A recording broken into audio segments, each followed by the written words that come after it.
வணக்கம். நான் டாக்டர் ஆஷாலன் பேசுறேன். இன்னைக்கு வந்துட்டு இயற்கையாளன் தவம்னு எனக்கு இவங்களுக்கு தெரியல. என் கணவர் வந்து அப்படியே எப்படி சொல்றது, ஒரு காதலனை பார்த்த மாதிரி கண்ணு ஃபுல்லா அப்படியே ஒரு லவ்வோட வணக்கம் அப்படின்னு.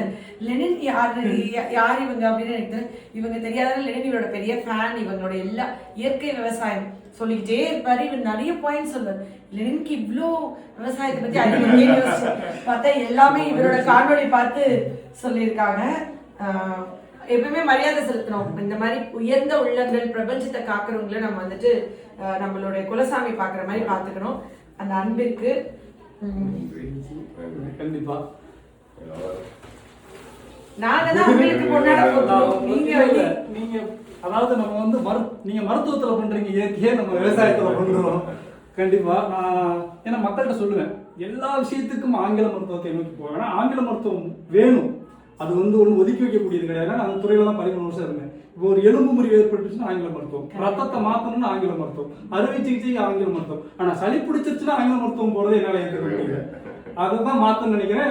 அந்த அந்த வேலைகள் நீங்க பண்றதுனால நீங்களும் ஒரு இயற்கை விவசாயிக்கு இதான. நன்றிக்கா, ரொம்ப மகிழ்ச்சி.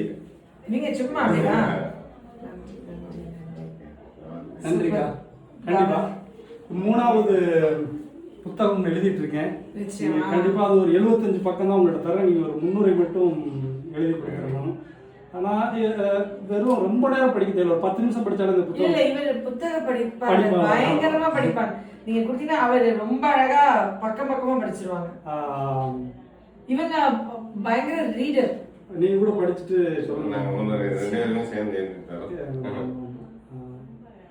நீங்க அவர் நம்பர் கொடுத்தீங்க இல்லையா, நீங்க அதுக்கு அனுப்பிடுங்க. இதான் அந்த இது புத்தகத்தோட இது.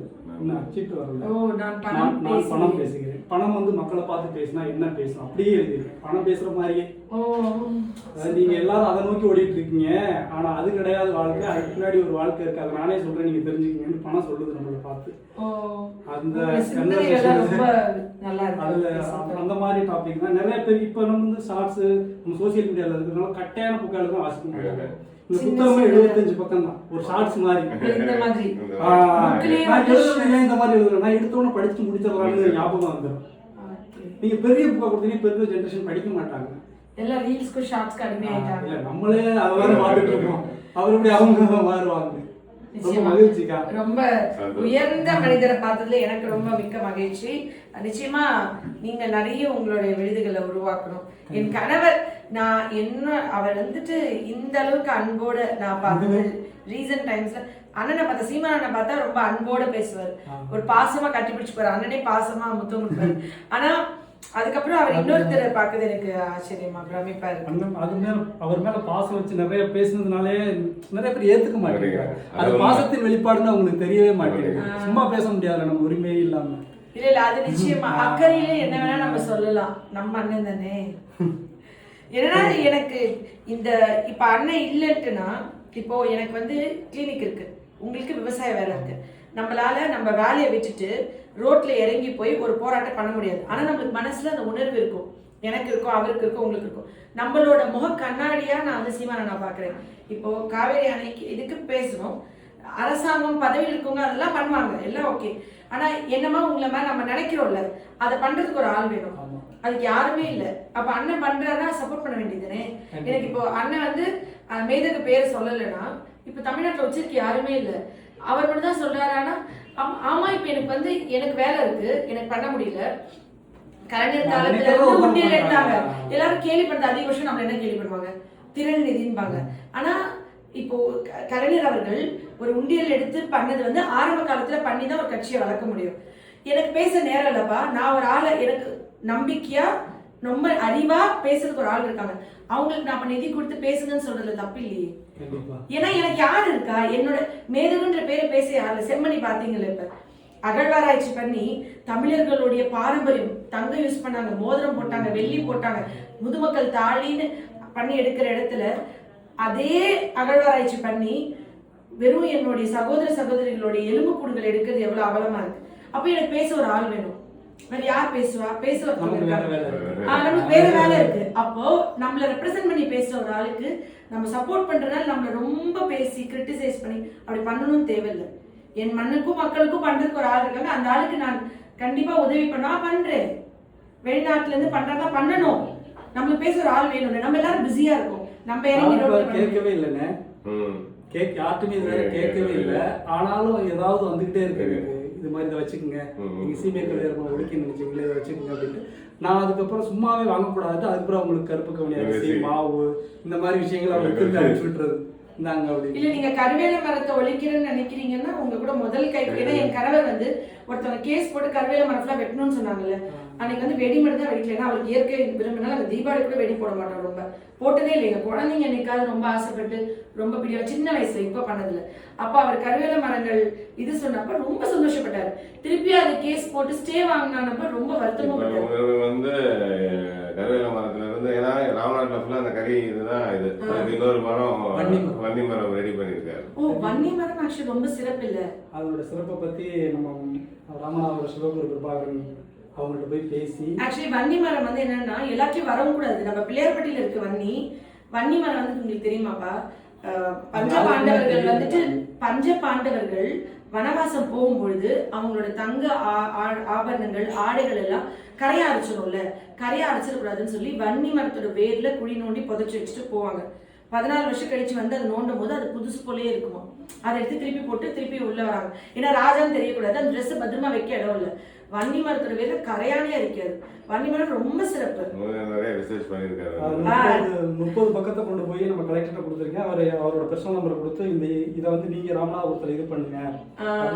ஆனா வன்னி மரம் வந்து ஆக்சிஜனை இழுக்கும். இந்த கருவேல மரம் வந்து நம்ம சுத்தி நின்றோம்னு வச்சுக்கோங்கப்பா, நம்ம உடம்புல இருக்கிற ஈரப்பதத்தோட உறிஞ்சிடும். அது வந்து ஒரு சாத்தா மாதிரி நம்ம உடம்பு அப்படியே ட்ரையா இருக்கிறோம். உடம்புல இருக்கிற எண்ணெய் பச நம்ம ஒரு நம்ம மாய்ஸ்சர்ல இருந்து ஏர்ல இருந்தே மாய்ஸ்சர் எடுத்துரும். வறட்சியான பூமியா மாத்திரும். பூமியை வந்து ஒரு பாலைவனமா மாத்துறதுக்காக கொண்டு வரப்பட்டது.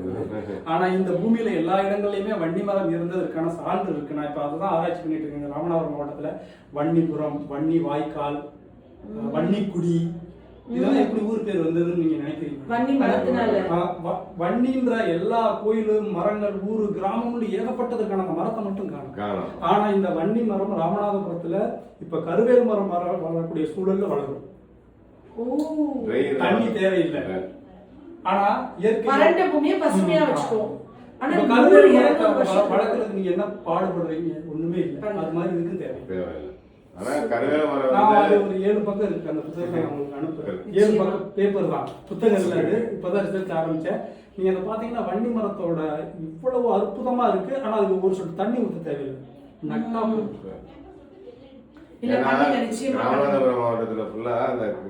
வனத்துறையில இருந்து இந்த வருஷம் இந்த மரத்தை பத்தியே தெரியல. உடனே என் கண்ணு முன்னாடியே கூப்பிட்டு வனத்துறையை கூப்பிட்டு என்னோட அந்த இதுல டாக்குமெண்ட் சைன் பண்ணி அப்ரூவ் பண்ணி என் கண்ணு முன்னாடியே கொடுத்தாரு.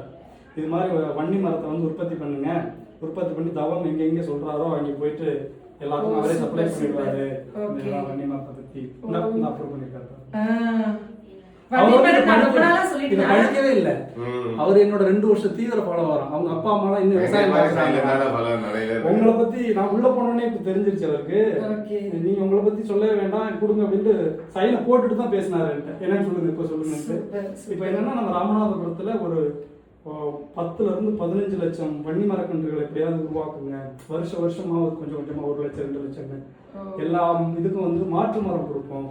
இப்ப கருவேல் மரத்தை ஒழிக்கணும்ன்றவங்க என்கிட்ட வந்து பேசினாங்க. ஏன் நாங்க அதான் வாழ்வாதாரம், கரிமூட்டம் போடுறோம் ஏத்துறோம். அப்ப அவங்கள்ட்ட இதை எக்ஸ்பிளைன் பண்ணேன்.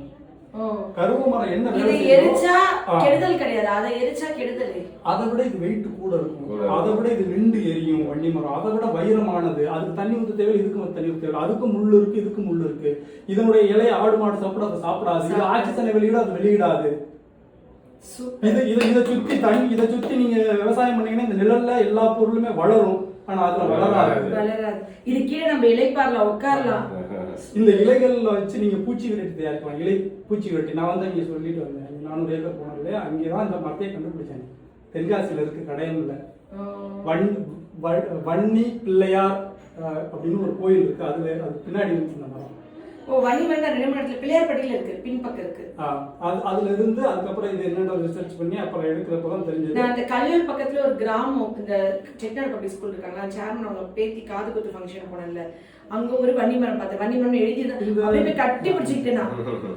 இதனோட இலைகளை வச்சு பூச்சி விரட்டி தயாரிச்சு கொடுத்துட்டு வந்தேன் நான். விவசாயிகளுக்கு பூச்சி விரட்டி இந்த வன்னி மரத்தோட இலைகளை நிச்சயமா பண்ணுங்க. எங்களோட என்ன சப்போர்ட்னாலும் என் கணவர் இதுக்கெல்லாம் முதல்ல ஆளா இறங்கி நிறைய பேர் பண்ணிட்டு இருக்காங்க.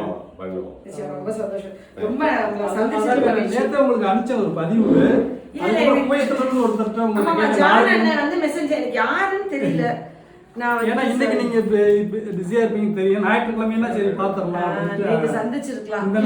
எனக்கு அவர் அனுப்பிட்டாரு. இந்த நம்பருக்கு அனுப்பிச்சு. இது என் நம்பர் இல்ல, இது என்ன நம்பர்? கிளினிக் நம்பரா? 9626. இது யார்ட்ட வாங்கணும்னா கிளினிக் நம்பர். கிளினிக் நம்பரா? இவர் கவியர், அவர் பேர் நாடகத்துல நாடகரா இருக்காருல்ல, கவியரசன், கலைவேந்தர் கவியரசு. அப்படியா? நிறைய பேருக்கு எங்க நம்பர் அவர்கிட்ட இருந்து வாங்குது. 9150 வீடியோ இருக்கு. இதுதான் என்னோட பர்சனல் நம்பர். சரி, கண்டிப்பா நீங்க வந்து சேவ் பண்ணி எனக்கு மெசேஜ் பண்ணி நான் சேவ் பண்ணிக்கிறேன். ஓகே, நன்றி சார்.